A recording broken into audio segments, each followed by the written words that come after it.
Chapter 11 3 dimensional geometry.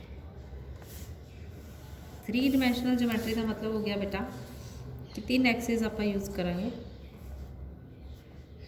अच्छा 3 axis की गल हो रही है,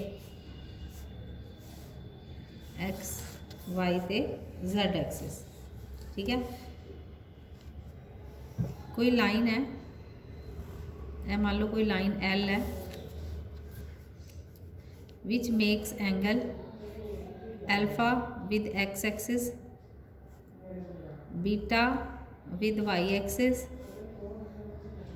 and gamma with Z axis. तो जो असी उन्होंने नाल आपां कोसाइन लगा दें तो वह बन जाता है कोसाइन एंगल्स। अज असी पढ़ांगे ना direction cosines, direction ratios of a line.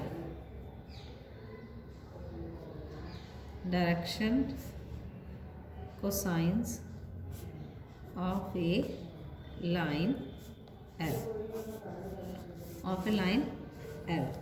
ठीक है, तुहानूं दस ही दिता कि लाइन एल जिहड़ी है वो एक्स एक्सिस नाल एल्फा एंगल बना रही है। जो असी उहदे नाल लगा दिंदे आ कोसाइन लगा दें तो वह एंगल का नाम की बन जाता cos alpha, cos beta, cos gamma are direction cosines of a line L. यह बन गया direction cosine.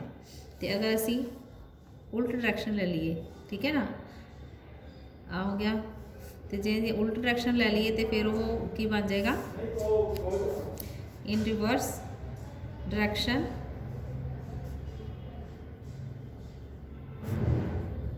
Direction of L.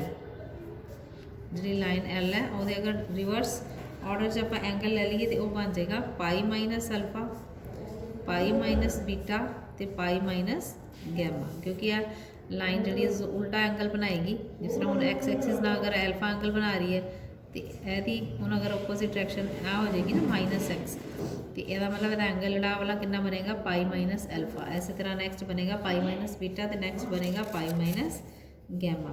तो इन्हों के जोड़े साइंस है वो रिवर्स हो जाएंगे। ठीक है, दैन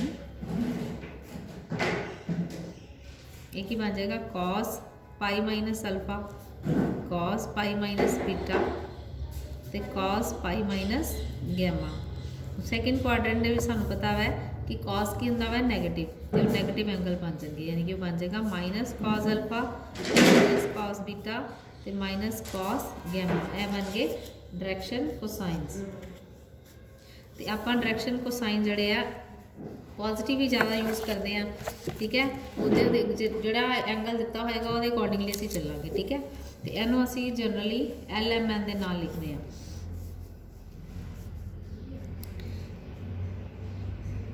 ठीक है, देयरफॉर असी इनू की लिखते हैं कि एल जड़ा वा वो मान लें कि कॉस अल्फा के बराबर है, एम जड़ा वा कॉस बीटा के बराबर है, तो एन जड़ा वा वो कॉस गैमा के बराबर है। इन्हों के नाम रख दें एल एम एन। नैक्सट है बेटा direction ratios of a line L. पहले आप डायरेक्शन को साइन किते हैं, हुण आप लिखने हैं डायरेक्शन रेशियोज। डायरेक्शन रेशियो का मतलब की है बेटा कि यानी कि 3 नंबरस है, उन्होंने जी रेशियो है वो cos alpha cos beta cos gamma के अकॉर्डिंग है।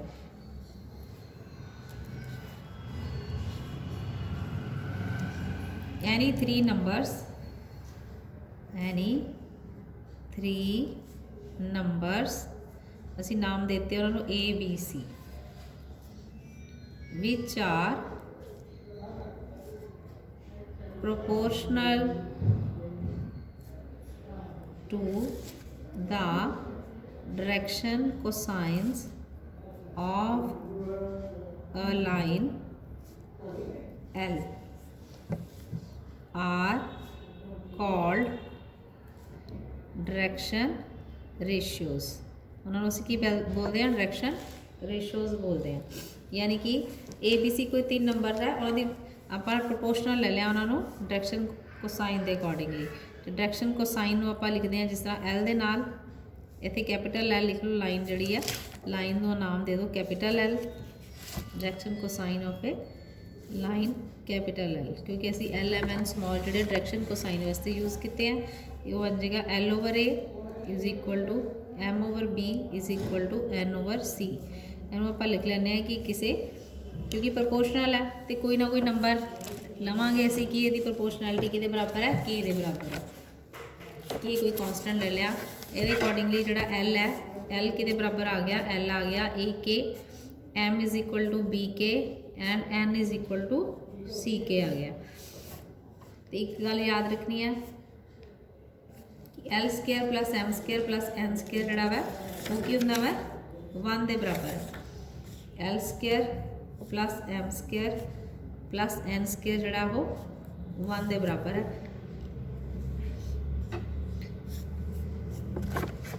तो इन्हों आप सॉल्व करांगे तो वैल्यू लिखो A K square plus B K square plus C K square is equal to 1।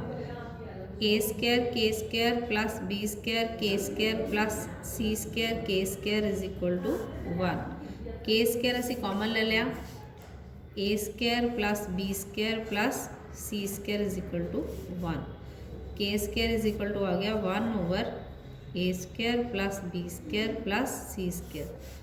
के की वैल्यू कि बराबर आ गई plus minus 1 over under root A square plus B square plus C square, यानी कि हुण एल के बराबर आ गया, क्योंकि एल जोड़ा असी लिखा हुआ है ए के दे बराबर है, यानी एल बराबर आ गया plus minus A over under root A square plus B square plus C square. M is equal to आ गया plus minus B over under root A square plus B square plus C square. N is equal to आ गया plus minus C over under root A square plus B square plus C square. ठीक है, यह मतलब कदों आप use कर रहे हैं अगर सानू डायरैक्शन रेशियोज गिवन है और असी डायरैक्शन को साइंस निकालने हैं तो असी ए फार्मूला लगा के असी निकाल सकते हैं। ठीक है, हूँ relation between the direction cosines of a line, relation between the direction cosines of a line. ठीक है, आप निकालने हैं रिलेशन दसन लगे relation between the direction cosines of a line. आ हम 3 एक्सिस है, इत्थे कोई लाइन है R S,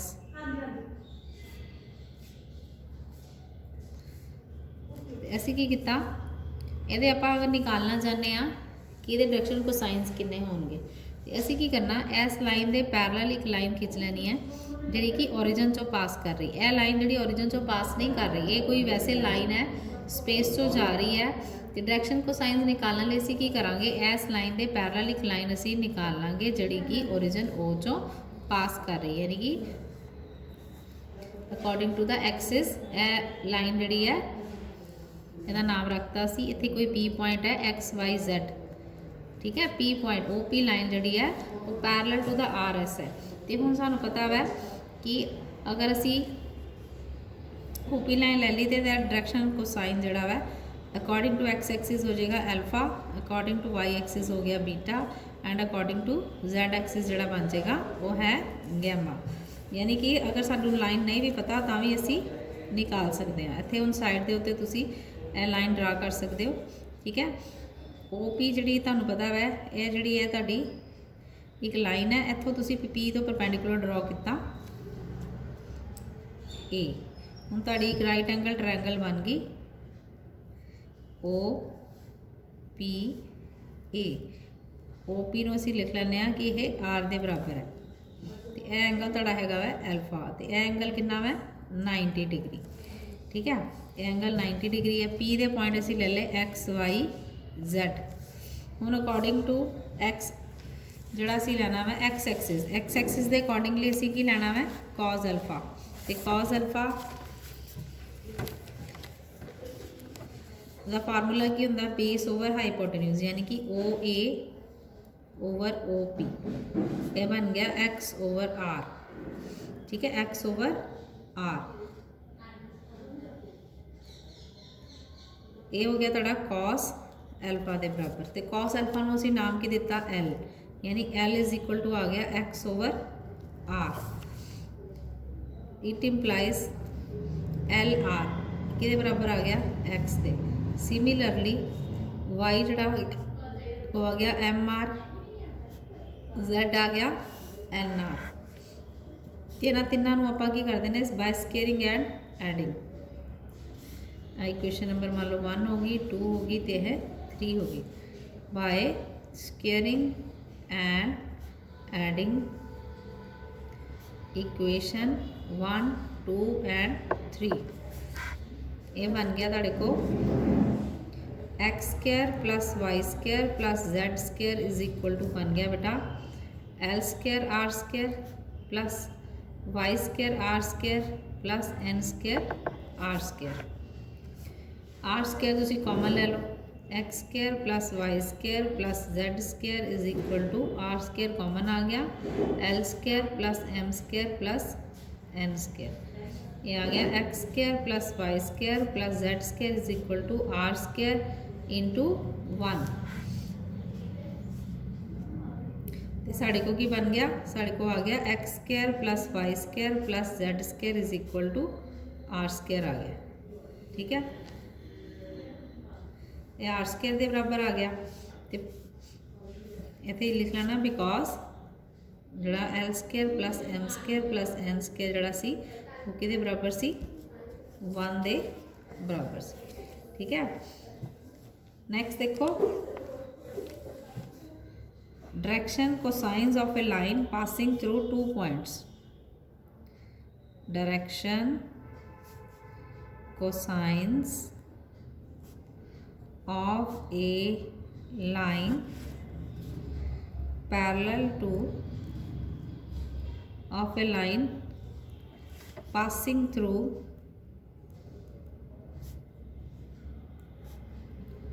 2 points, passing through 2 points। Direction cosines आपां निकालने of a line passing through 2 points.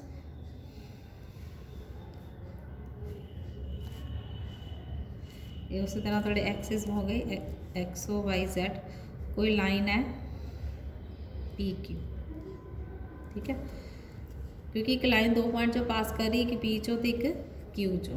P के कोआर्डिनेट ले लो x1 y1 z1, तो क्यू के कोआर्डिनेट हो गए x2 y2 तो z2। आप दोनों तो परपेंडिकुलर ड्रॉ किए। ठीक है, परपेंडिकुलर ड्रॉ किया, तो यह तुहाडा एक PNG परपेंडिकुलर ड्रॉ किया आप, यह हो गया R, यह हो गया S, P हो गया, तो N हो गया। असी हुण की किया बेटा, आ हुण पी क्यू लाइन जिहड़ी है, ठीक है ना, ये पैरेलल अगर कोई लाइन ले लीए ਉਹਦੇ ਵਿੱਚੋਂ पास कर जाएगी। ठीक है, तो वो अकॉर्डिंगली अगर एंगल एल्फा है, ये भी एंगल कितना बन जाएगा, एल्फा बन जाएगा। हुण तुसीं इहनूं साइड ते बना सकते हो, राइट एंगल ट्रायंगल बन गई। ठीक है, एंगल सानूं पता लग गया एल्फा के बराबर है, राइट एंगल ट्रायंगल होगी। तो सानूं पता है कॉस अल्फा के बराबर हो जाएगा,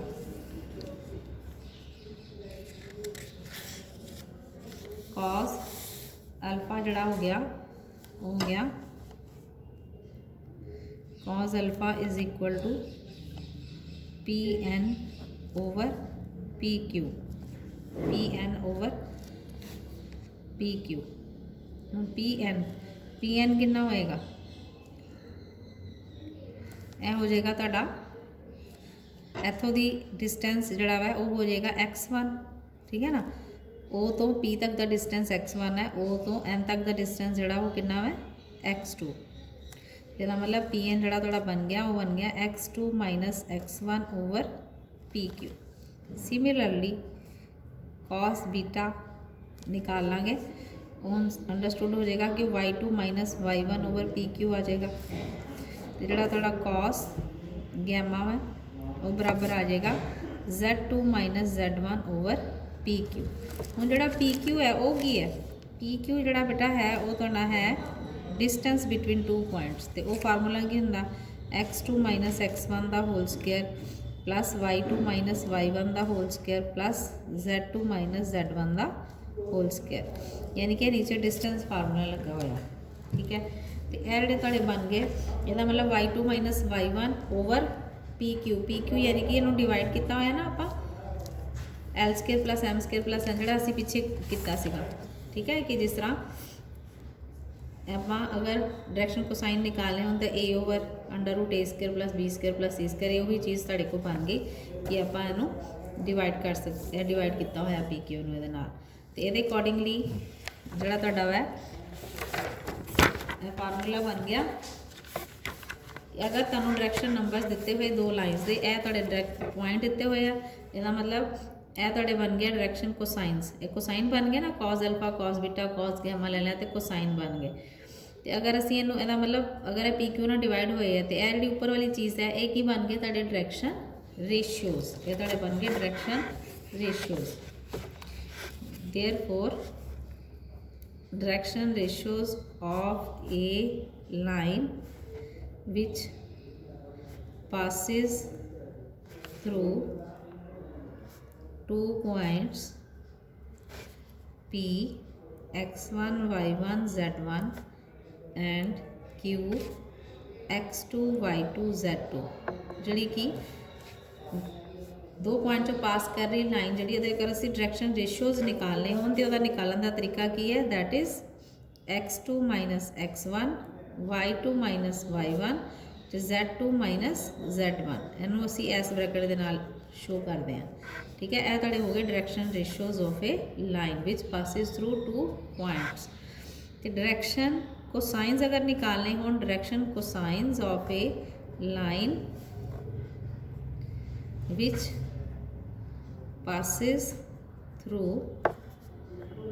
टू पॉइंट्स आर वो की बन गए डायरेक्शन कोसाइंस, यानी कि उन्होंने भी असी इसे ब्रैकेट में लिखांगे वो फिर वही बन जाएंगे x2 minus x1 over PQ तुहानूं दस्सिया सी ना square root of x2 minus x1 का whole square plus y2 minus y1 का whole square plus z2 minus z1 का होल स्केयर। ठीक है, वो PQ आ जाएगा comma y2 minus y1 over PQ and z2 minus z1 over PQ, यानी कि यह डायरेक्शन कोसाइन निकालने का तरीका हो गया तो यह डायरेक्शन रेशियोज निकालने का तरीका हो गया। हम क्वेश्चन देखो, example number 1, if a line makes angle 90 degree 60 degree and 30 degree with the positive direction of x, y and z axis respectively, find its direction cosines। हाँ जी, क्वेश्चन की है example number 1, if a line makes angle 90 degree 60 degree and 30 degree with the positive direction of X Y and Z axis respectively, find its direction cosines. असी direction cosines जोड़े आ वो निकालांगे। हुण direction cosines सानू पता है, असी की लैने आ LMN, let direction cosines of the line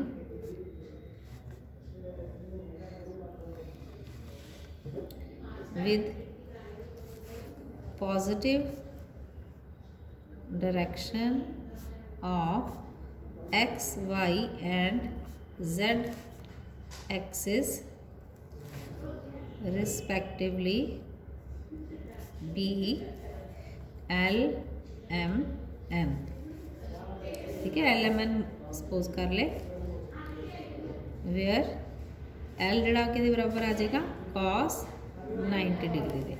cos 90 degree 0, m is equal to cos 60 degree, cos 60 degree कितना आ जाएगा 1/2, n is equal to cos 30 degree, cos 30 है √3/2।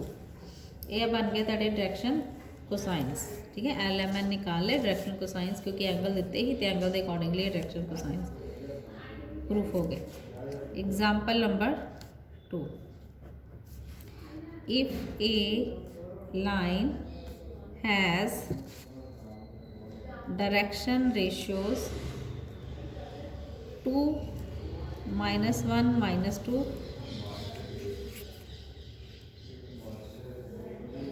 determine its direction cosines. Direction cosines असी फाइंड आउट करने हैं। Direction ratio सानू given है 2, -1 ते -2। Given direction ratios of a line are 2, -1 ते -2। ਇਹ ਦਿੱਤੇ ਹੋਏ ਤੁਹਾਨੂੰ डायरेक्शन रेशियो ਤੇ ਆਪਾਂ निकालनी की है direction cosine. Therefore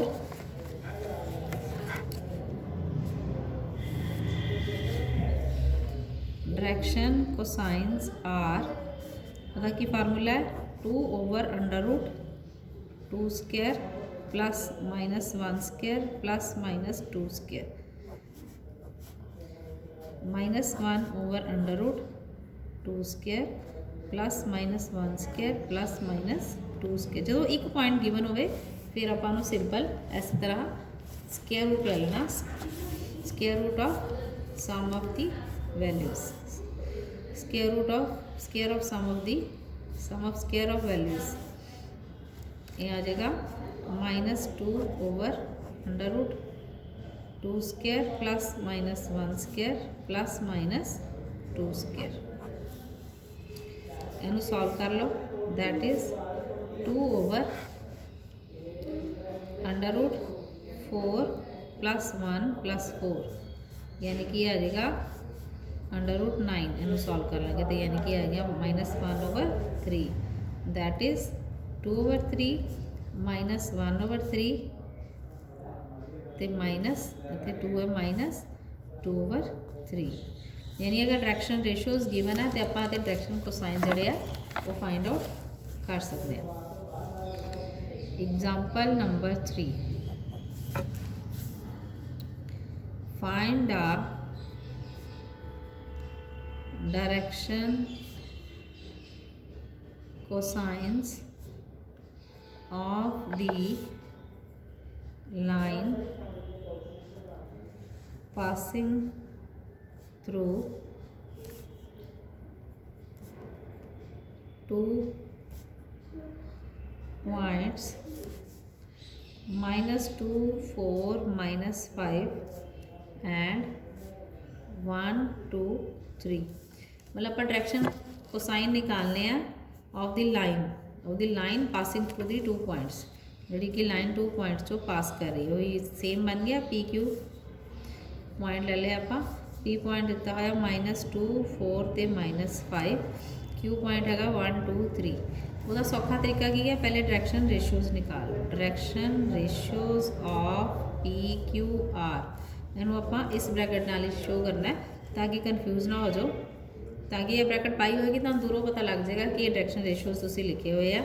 direction ratios of P Q की बन जाएंगे x2 - x1, यानी कि 1 - -2, 2 - 4, 3 - -5, दैट इज ये बन गया 1 + 2, 2 - 4 हो गया -2, ये कैंसिल हो गए, ये आ गया 8, ये कैंसिल हो गए, दैट इज की आंसर आ गया 3 - 2 ते 8। ये बन गए तेरे direction ratios of a line. तो निकालना की है, तुसीं निकालने है डायरेक्शन कोसाइंस। डायरेक्शन कोसाइंस निकालने हैं तो तुसीं पहले डिस्टेंस ऑफ पी क्यू निकाल लो, है ना। डिस्टेंस ऑफ पी क्यू की सीगा, यह बन जाएगा क्योंकि हुण पी क्यू के डायरैक्शन रेशोज आ चुके 3 -2 तो 8 यह बन जाएगा 3 का स्केयर प्लस -2 का स्केयर प्लस 8 का स्केयर। देखो बेटा ये वही है क्योंकि x2 - x1 ही 3 आया, y2 - y1 करके -2 आया, z2 - z1 जोड़ा 8 आया। ठीक है, तो इन्हों असीं सॉल्व कर लिया तो बन गया 9 + 4 + 64 आ गया √77। Therefore direction cosines of line are की बन जाएंगे, डायरेक्शन कोसाइंस बन जाएंगे 3/√77 -2/√77 एंड 8/√77। ये आ गया तुहाडे डायरेक्शन कोसाइंस। नैक्सट देखो example number 4, find the direction cosines of X Y and Z axis. देखो पहले आप डायरेक्शन कोसाइन निकालांगे एक्स एक्सिस दे। हाँ हम 3 एक्सिस हो गए तुहाडे को ना, ये 3 एक्सिस है एक्स वाई ते जेड। ठीक है, हम तुहानूं पता कि तीनों आपस की होंगे परपेंडिकुलर हो गए। हम पहले आप एक्स एक्सिस के डायरेक्शन कोसाइंस निकालिए। Direction cosines of X axis are. हम सानूं पता है कि एक्स एक्सिस जोड़ा एक्स एक्सिस ने एंगल बनाएगा वो बनाएगा cos 0 डिग्री, एक्स एक्सिस का वाई एक्सिस का एंगल होएगा cos 90 डिग्री और जेड एक्सिस ना भी होएगा cos 90 डिग्री। दैट इज इन्हों सॉल्व कर लो, हो गया 1 0 0। Similarly direction cosines of Y axis are. हुण वाई एक्सिस का सिर्फ वाई एक्सिस नाल एंगल 0 होएगा, बाकी दोनों नाल की होएगा 90 डिग्री। यह मतलब इत्थे बन जाएगा cos 90 degree, cos 0 degree and cos 90 degree. That is इनू सॉल्व करांगे बन जाएगा 1 0 0। नैक्सट है direction cosines of Z axis. Direction cosines of Z axis are. Z axis का जेड एक्सिस ना एंगल जोड़ा वा 0 होएगा, बाकी सारा ना की होएगा 90 degree, cos 90 degree, cos 90 degree ते cos 0 डिग्री। That is 0 0 1। ठीक है, ये तुसी याद रखना। नैक्सट देखो example number 5, show that the points A 2 3 -4, B 1 -2 3 and C 3 8 -11 are collinear। ठीक है, असी शो करना है कि ये तीनों पॉइंट जोड़े है कोलीनियर है। कोलीनियर का मतलब की होंगे कि इको लाइन के उत्ते तीनों पॉइंट जोड़े बन रहे हैं, यानी यह ए पॉइंट हो गया, यह बी पॉइंट हो गया, यह सी पॉइंट हो गया। हम सानू नहीं पता कि ए अगे है, बी अगे है कि सी अगे है। ठीक है, असी वैसे एक लाइन के अकॉर्डिंगली ले लें। ए पॉइंट हो गया 2 3 -4, बी हो गया 1 -2 3 एंड सी हो गया 3 8 -11। तो आप निकालना कोलीनियर है। कोलीनियर का मतलब हो गया कि इको लाइन के उत्ते है। इको लाइन का मतलब हो गया कि इन्हों की डायरेक्शन जी सेम होएगी। अगर डायरेक्शन सेम होएगी तो इन्हों के डायरेक्शन रेशोज़ भी सेम आएंगे। असी की करांगे डायरेक्शन रेशोज़ निकाल लेंगे। Direction ratios of line A B are. A B के डायरेक्शन रेशोज़ निकाल लें। यदा मतलब ए बी डायरेक्शन रेशोज़ का फार्मूला फिर वही x2 - x1, y2 - y1 तो z2 - z1। ये बन गया 1 - 2 -3 3 -4। दैट इज इन्हों सॉल्व करो। इन्हों सॉल्व करांगे तो की आ जाएगा, ये आ गया -1 -5 ते 7। हुण आपां direction ratios of line B C निकाल लेने, बी सी आर। BC ਦੇ ਡਾਇਰੈਕਸ਼ਨ ਰੇਸ਼ੀਓਜ਼ ਕੀ ਹੋ ਗਏ ਬੇਟਾ? BC ਦੇ ਡਾਇਰੈਕਸ਼ਨ ਰੇਸ਼ੀਓਜ਼ ਹੋ ਗਏ 3 minus 1, 8 minus 2, minus 11 minus 3, that is 2, 10 minus 14। ਹੁਣ ਅਸੀਂ ਇਹਦੇ ਚੋਂ ਕਾਮਨ ਲੈ ਸਕਦੇ ਹਾਂ। ਕਾਮਨ ਕੀ ਆ ਗਿਆ? 2। ਅਗਰ ਇਹਦੇ ਵਿੱਚੋਂ ਅਗਰ ਕਾਮਨ ਲਈਏ ਤੇ ਚੋਂ ਮਾਈਨਸ ਕਾਮਨ ਲੈ ਲਈਏ ਤੇ ਇਸ ਨੂੰ ਲਿਖ ਸਕਦੇ ਹਾਂ 1, 5 ਤੇ -7। ਇਹਦੇ ਚੋਂ ਅਸੀਂ 2 ਕਾਮਨ ਲੈ ਲਈਏ ਤੇ ਬਣ ਜਾਏਗਾ 1, 5 ਤੇ -7। ਹੁਣ ਅਸੀਂ ਕੀ ਚੈੱਕ ਕੀਤਾ ਕਿ direction ratios of AB and BC are same. Direction ratios of AB and BC are same. पर हम देखो ध्यान ना कि अगर एक कोलिनियर है, ठीक है, ए बी ते बी सी, इन्हां दे डायरेक्शन रेशियो सेम है, तो इन्हां दा एक कॉमन पॉइंट की हैगा वै? कॉमन पॉइंट हैगा इन्हां दा बी। अगर डायरेक्शन रेशियो सेम होण दा मतलब हुंदा लाइनस पैरेलल हो गई, यानी कि आ ए बी ते इत्थे स्टार्ट हो गया ना बी। मान लो असी अलग ले रहे हैं कि पैरल ले लिया आप, है ना, पर बी तो एको पॉइंट होएगा, या इत्थे होएगा या उत्थे होएगा। इसदा मतलब बट बी इज़ कॉमन। जे बी कॉमन है तो इसदा मतलब तीनों पॉइंट की है, देयरफॉर 3 पॉइंट्स आर कोलिनियर। इसदा मतलब तीनों पॉइंट की है, कोलिनियर है। ये नाल दे क्वेश्चन तुसीं कर लेना। ओके बेटा।